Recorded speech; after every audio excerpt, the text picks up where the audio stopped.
తీసుకో. సిరిసనగండ్లలో మీకు తెలుసు చాలా అపరపతిగా పేరు పొందినటువంటి రామాలయం ఇక్కడ ఉంది, పురాతనమైనది. సో ఎంతోమంది కూడా భక్తులు ఇక్కడికి వచ్చి 12 రోజుల పండుగను అంగరంగ వైభవం చేసుకుంటారు. సో ప్రస్తుతం ఈరోజు శ్రీరామనవమి సందర్భంగా శ్రీరామదండు ర్యాలీ కూడా నిర్వహించింది. ఈ కార్యక్రమానికి మరి శ్రీ శ్రీ సదాపూర్ని కృత్య ఆనంద తంత్రి అయ్యర్ గారు కూడా రావడం జరిగింది. ప్రస్తుతం మనతోటి మరి ఈ యొక్క నియోజకవర్గానికి ఎమ్మెల్యే గారు అనేటువంటి వంశీకృష్ణ గారు ప్రస్తుతం మనతో ఉన్నారు. వారిని అడిగి మరికొన్ని విషయాలు తెలుసుకోండి. నమస్తే అండి. ఇవాళ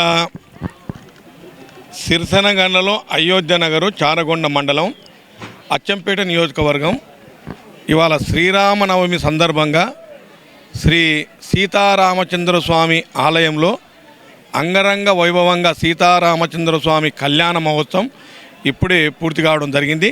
దానికి ముఖ్య అతిథులుగా పెద్దలు జూపల్లి కృష్ణారావు గారు మంత్రివర్యులు, అట్లాగే కల్వకుర్తి శాసనసభ్యులు కసిరెడ్డి నారాయణ రెడ్డి గారు, అలాగే మాజీ శాసనసభ్యులు కల్వకుర్తి జయపాల్ యాదవ్ గారు, అలాగే మన ప్రవీణ్ కుమార్ గారు, ఇక చాలామంది పెద్దలు రావడం జరిగింది. వారితో పాటుగా శ్రీరామదండు స్టేట్ శ్రీరామదండు చైర్మన్ పెద్దలు తాంత్రిక మన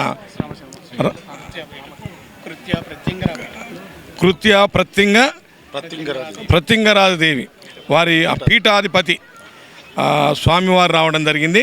వారితో పాటు చాలామంది భక్తులు దాదాపుగా 70 నుంచి 80 వేల మంది ప్రతి సంవత్సరంలో ఏ రకంగా ఈ సీతారామచంద్ర స్వామి కళ్యాణ మహోత్సవం శ్రీరామనవమి సందర్భంగా జరుపుకుంటామో అదే తరంలో ఇంకా ఈసారి ఎక్కువ రావడం జరిగింది.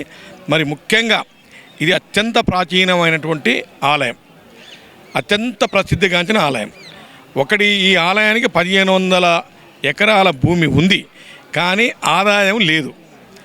ఈ ఆదాయం సమకూర్చే కార్యక్రమంలో గౌరవ ముఖ్యమంత్రి గారు నల్లమల్ల ముద్దుబిడ్డ, ఈ మండలంలో పుట్టి పెరిగినటువంటి ముద్దుబిడ్డ, పెద్దలు మా అందరికి రాజకీయ గురువు, బడుగు బలహీన వర్గాల ఆశాజ్యోతి, రైతు బాంధవుడు పెద్దలు శ్రీ రేవంత్ రెడ్డి గారి ఆశీర్వాదంతో మొన్ననే ఒక 3 రోజుల క్రితమే ఈ సీతారామచంద్ర స్వామి ఆలయానికి పెద్ద మొత్తం నిధులు కేటాయించాలని ఒక 100 కోట్లు అడగడం జరిగింది. త్వరలోనే కృష్ణ పుష్కరాల సందర్భంగా ఈ గుడికి మీరు అడిగిన డబ్బులు ఇస్తారని చెప్పడం జరిగింది, హామీ ఇవ్వడం జరిగింది. అదేవిధంగా ఇవాళ ముఖ్య అతిథికి విచ్చేసినటువంటి జూపల్లి కృష్ణారావు గారు ఇక్కడ ఈ సందర్భంగా విచ్చేసినప్పుడు మా కోరిక మేరకు ఒక 3 కోట్లు అనౌన్స్ చేశారు. గత సంవత్సరం 2 కోట్లు ఇచ్చారు.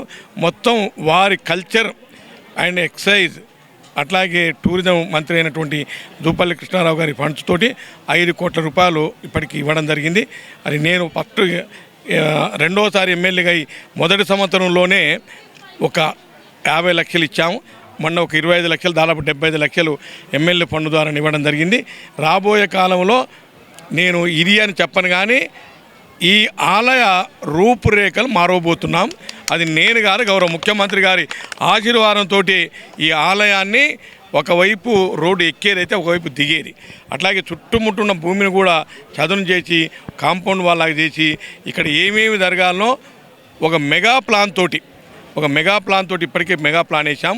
అన్ని సౌకర్యాలతోటి అన్ని రకాలుగా భక్తులకు అందుబాటులో ఉండి అన్ని సౌకర్యాలు ఉండే విధంగా అటు ఇటుగా 100 కోట్లతోటి ఈ ఆలయ అభివృద్ధి కోసం ఈ ప్రభుత్వం గౌరవ ముఖ్యమంత్రి గారు అభివృద్ధి చేయడంలో ముందు వరుసలో ఉన్నారు.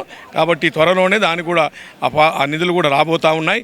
అదేవిధంగా ఇక్కడ విచ్చేసినటువంటి భక్తులకు విజ్ఞప్తి ఏమిటంటే, ఈ దేశంలో భారతదేశంలో భక్తి మెండుగా పెరిగింది, కానీ ధర్మం పెరుగుతలేదు.